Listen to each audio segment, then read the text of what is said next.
What's up guys, Kyle here again, and today we are checking out the Randall Diavolo RD100. Let's do it.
Alright guys, hope you're doing great out there today. If this is your first time here at my channel, my name is Kyle. And what I do is I take awesome high gain related guitar equipment, I record it with a simple SM57 setup, and I give you the unprocessed audio on your end. So if you're into E-standard thrash riffs, drop C hardcore riffs, and dudes that would rather be eating a nice juicy burger than playing this amp, you're in the right place. Consider hitting the like button and subscribing on your way out so you don't miss any more of my stuff. Thanks! Alright guys, so today we are checking out the Randall Diavolo RD100. If you are a very early follower of my channel, and I mean very early, I mean painfully early, like I actually would prefer that you don't even watch those videos anymore because they're so bad, then you will remember I demoed the Randall Diavolo RD45H. It was one of the first amps that I did on my channel in somewhat of a format that I have now. It's obviously evolved a little bit since then, but if you remember that video, you remember that I wasn't really that big of a fan of that amp. And in general, I'm not a fan of FORTIN designed amplifiers, FORTIN designed pedals. Nothing against the guy personally, his ear, what he likes is a lot different than what I like. So if you like the FORTIN design stuff, whether it be Randall, whether it be FORTIN, take my opinion on this amplifier with a grain of salt because it's just not my thing. And if you didn't know that FORTIN had a hand in the Randall Diavolo series, well, now you do. FORTIN actually designed this amplifier in conjunction with Randall, and it was produced by Randall. This amplifier was made in China. This thing has 3 channels. It's got a clean, a mid-gain channel, which is where we were at for the demo, and a high gain channel, and then it's got a presence over here and a master volume, and that's pretty much it. It's very stripped down. It's got an effects loop in the back, and for all intents and purposes, this thing is meant to be a modern metal machine. So with all that being said, let's go ahead and dive into some of the tones that this thing offers, and I'll try to put it on display without letting too much of my personal bias come through in this video. For the intro clip, we are using my Balaguer Typhon with the Seymour Duncan distortion. In the bridge, we are going through a 1999 Mesa Traditional 4x12 with an SM57 on the stock Vintage 30, and I had the Deadweld Duality overdrive on in front of the Randall, and that's kind of like a modded tube screamer type circuit. We're gonna start here on this blue channel, which is kind of like the mid-gain or the crunch type channel. I'm gonna turn all of our EQ and our presence back to noon. There is a built-in boost on this amplifier that I believe applies to both the blue and the red channels, so we'll take a look at that as well. But with all that being said, let's go ahead and flip this thing on and hear what we got with everything at noon.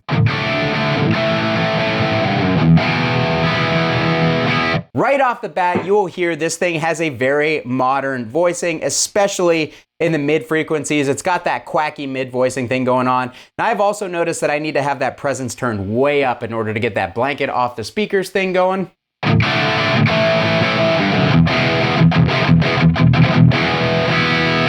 So this is definitely gonna be more of your djenty type mid-gain tone. It's not gonna do like the classic rock style tone. I just forgot I have the gain at noon here. Let's actually dial it down a little bit more.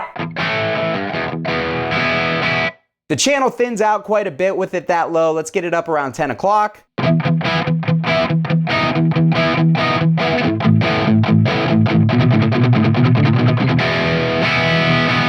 And as you can hear, that modern frequency is just there pretty much no matter what. We can scoop the mids out a little bit.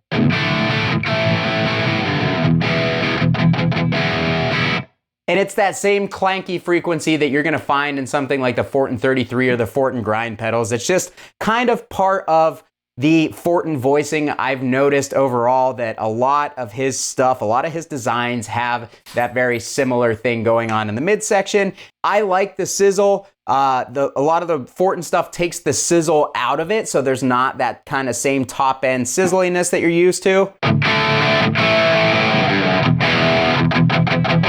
And I find that when you try to get that sizzliness from amplifiers like this one, it just makes for a really harsh tone overall. So we're not even gonna bother with the mid-gain tones. We're going straight for the belligerents. I'm gonna go ahead and turn the gain up to 1 o'clock here.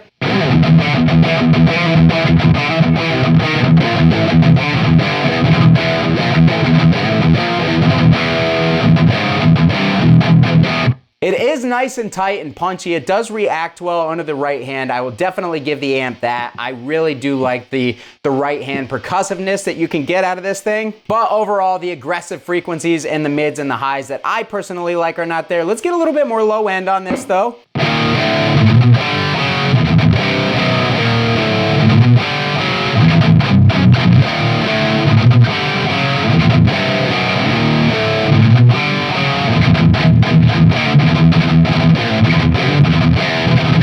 Again, nice and percussive, a little bit round in the low mids, but not terribly. I can get away without a boost on this amplifier for the most part. I'm actually gonna scoop those mids out a little bit though.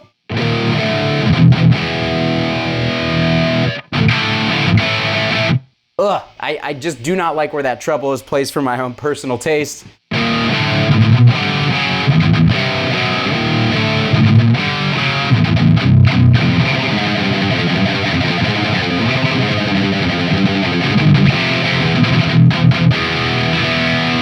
All right, so let's actually put that mid back up around noon. Let's pull the treble back. Let's kick in the built-in boost.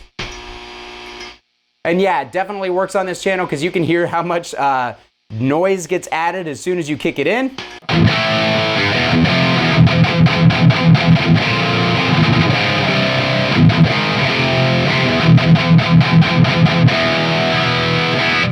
And it does tighten things up nicely as well. I will give it that. Let's actually get a little bit more bass. We've got plenty of saturation.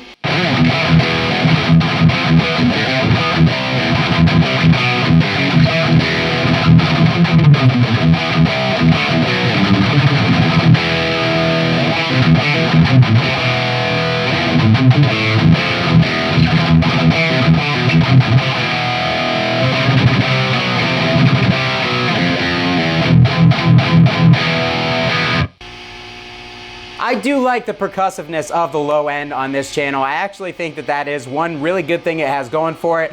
So that's it with the built-in boost. And finally, because you guys yell at me for not turning the gain up high enough, here it is with the gain all the way up.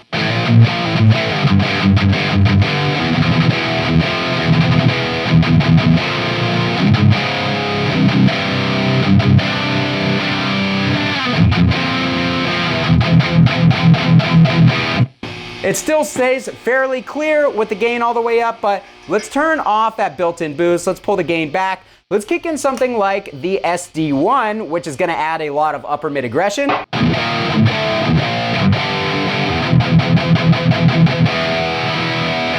I think that's probably my favorite tone I've ever gotten out of this amp, if I'm being 100% honest.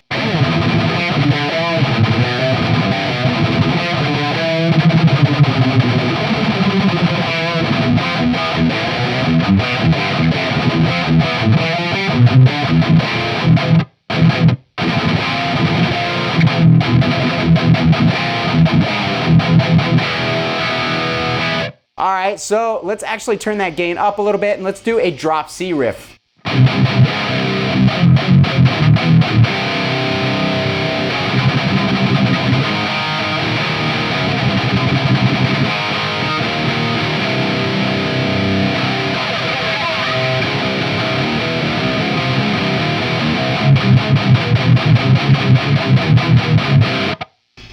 Yeah, trying to get it to be bright without the, the blanket over the speakers effect going on, it just becomes piercing and really not pleasant. But let's try the other channel, the red gain channel, and let's put everything back to noon. Let's turn that boost off and let's see if we can get some different tones out of this. All right, so what I said earlier in the video was wrong. This is actually the mid gain channel. So I started on the highest gain channel, had them backwards. Yeah, this channel sounds a lot less modern. I have not fired this amp up in a long time before this demo video, so yeah, that was my mistake. Immediately, I've got that presence almost maxed out. All right, so that actually is quite a bit brighter up top on this channel. Let's pull that presence back. Let's get a little bit more mid, a little bit more low.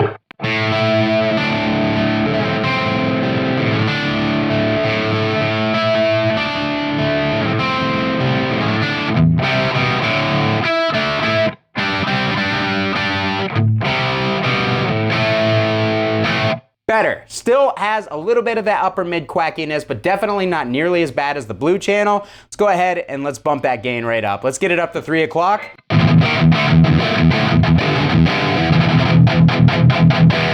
Again, nice and punchy. The low end even seems a little bit fuller on this channel. Let's go ahead and get that gain all the way up.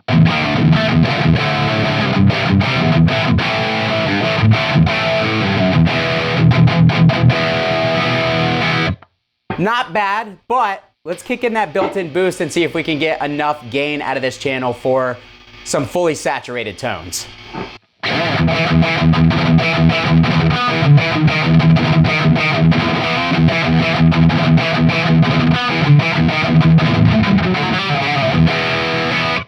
So yeah, as I remembered previously, this channel is not quite hot enough to get into the really saturated territory. We could try hitting it with a boost like the TS9 out front.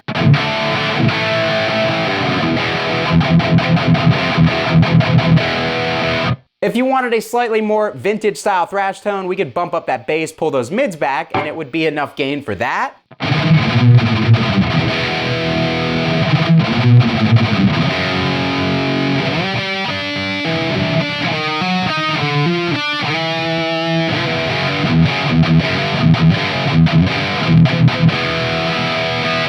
But again, it's not fully saturated like a more modern tone would be, but let's try hitting it with something like a TC integrated preamp style boost, which is the blue channel on the Deadwell duality. Okay, so with a boost that has a significant amount of output like the Deadwell here, we're having no problem now getting into that super high gain territory.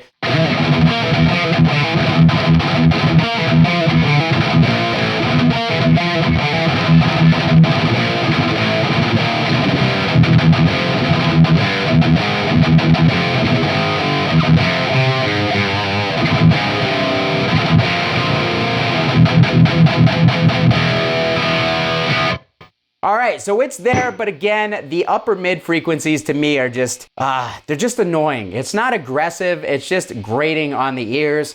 Not a huge fan. Real quick, let's try a guitar with lower output pickups to see how it reacts to that. All right, guys, here's my Gibson Les Paul Standard. This is the 60s Standard with the 60s burst buckers.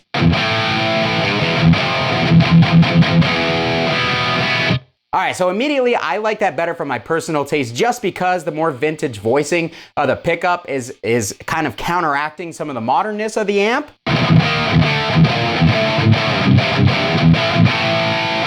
But if we wanted to try and get a more vintage style tone out of this amp, let's turn off that boost, turn the gain down, and let's play that same more vintage style riff on this guitar.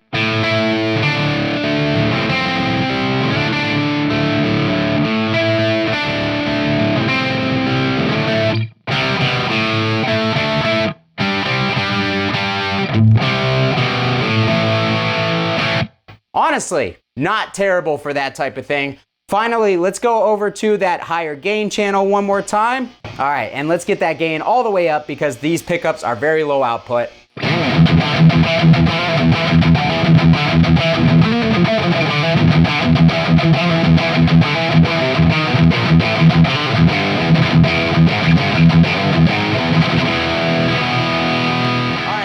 Fishman Fluence modern ceramic in the bridge of this LTD here.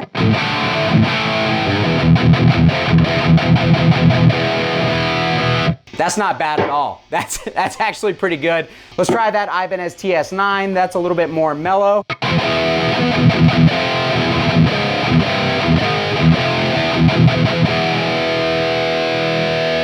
All right, so gain is all the way up and all of our low end punchiness is pretty much gone at this point.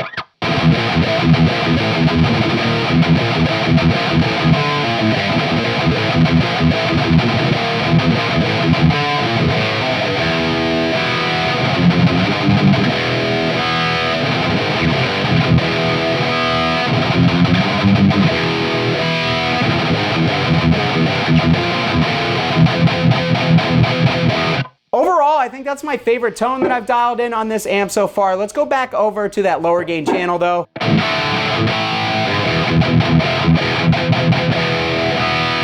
There we go. That sounded pretty good. Let's get the gain all the way up though.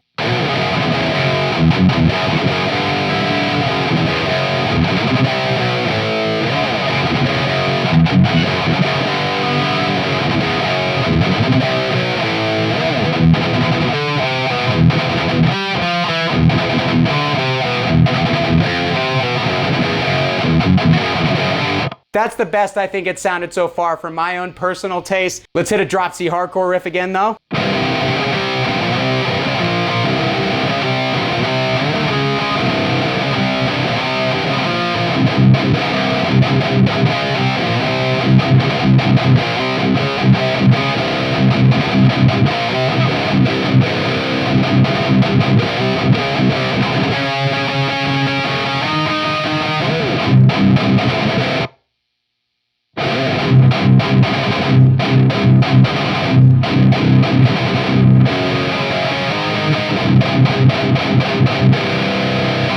That's not bad, honestly. That sounds pretty good as well. Last but not least, 7-string.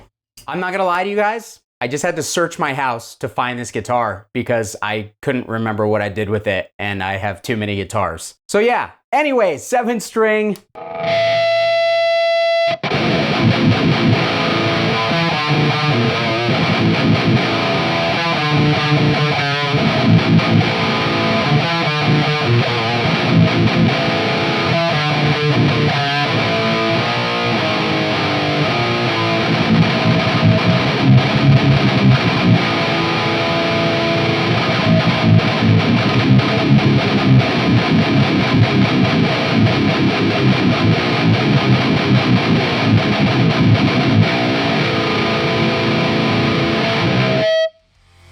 That was noisy. All right, guys, that's gonna do it for me today on the Randall Diablo RD100. What did you think about this amplifier? What do you think about the tones that I was able to get out of it? And do you think that my assessment is accurate of this thing, or do you completely disagree? Let me know down in the comments because I'm always curious to hear from you guys. If you would like to support the channel, down in the description of this video are my affiliate links like Sweetwater and Zounds. Anything that you guys purchase from those links actually gives me a little bit of a kickback and it costs you nothing extra, and it's probably the most helpful thing that you can do for me and for my channel, and I would really appreciate it. Or you can add your name to this list of incredible people by joining my Patreon community and supporting the channel that way. Everything that you guys put into the Patreon fund goes back into gear for this channel to make more content for you guys. On top of that, you guys get weekly updates and you'll get a little bit of behind the scenes peek of what goes on here at Belligerent Amateur Studios, and has an added side effect. I'll love you forever whether you want me to or not. And yeah, it's gonna do it for me. Kyle here again. We'll see you guys next time.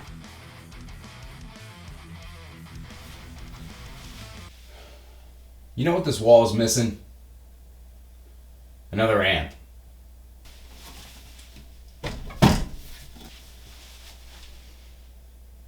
There we go.